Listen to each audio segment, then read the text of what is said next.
नौजवान दौलत चाहते हैं मगर इकबाल क्या सिखाते हैं। अस्सलाम वालेकुम। आज के दौर में तकरीबन हर नौजवान कामयाब और अमीर बनना चाहता है। सोशल मीडिया पर हमें रोज़ाना ऐसी वीडियोस नज़र आती हैं जिनमें दौलत, लग्जरी गाड़ियां, बड़े घर और पुरताइश ज़िंदगी को कामयाबी की अलामत बनाकर पेश किया जाता है। इस वजह से बहुत से नौजवान ये समझने लगते हैं कि ज़िंदगी का सबसे बड़ा मकसद सिर्फ ज़्यादा से ज़्यादा पैसा कमाना है। लेकिन सवाल ये है कि क्या दौलत ही कामयाबी है? अल्लामा इकबाल इस सवाल का बहुत गहरा जवाब देते हैं। इकबाल दौलत के मुखालिफ नहीं थे। वो चाहते थे कि मुसलमान और नौजवान मजबूत, खुद कफील और बाख्तियार हों। लेकिन इकबाल के नज़दीक दौलत मकसद नहीं बल्कि एक ज़रिया है।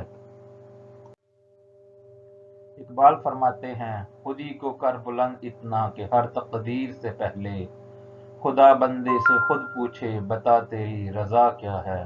इस शेर में इकबाल नौजवान को ये नहीं सिखाते कि सिर्फ दौलत जमा करो, बल्कि वो कहते हैं कि अपनी शख्सियत, किरदार, इल्म और सलाहियत को इतना बुलंद करो कि तुम माशरे में एक मौसर और बावकार इंसान बन जाओ।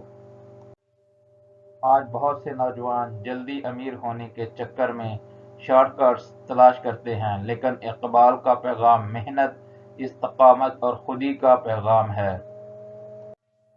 इकबाल के नज़दीक असल सरमाया इंसान का किरदार है।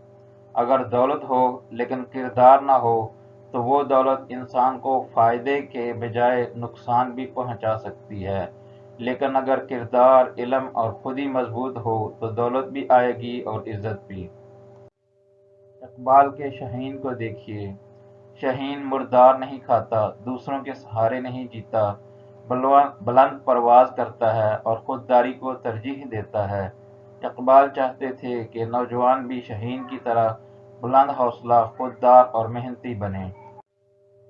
आज का नौजवान अगर सिर्फ दौलत के पीछे भागेगा तो शायद वक्ती कामयाबी हासिल कर ले, लेकिन अगर वो अपने अंदर इल्म, किरदार, दयानतदारी और खुदी पैदा करेगा तो कामयाबी इसके कदम चूमेगी। लिहाजा इकबाल का पैगाम ये है, दौलत कमाओ, ज़रूर कमाओ, लेकिन दौलत को अपना मकसद ना बनाओ।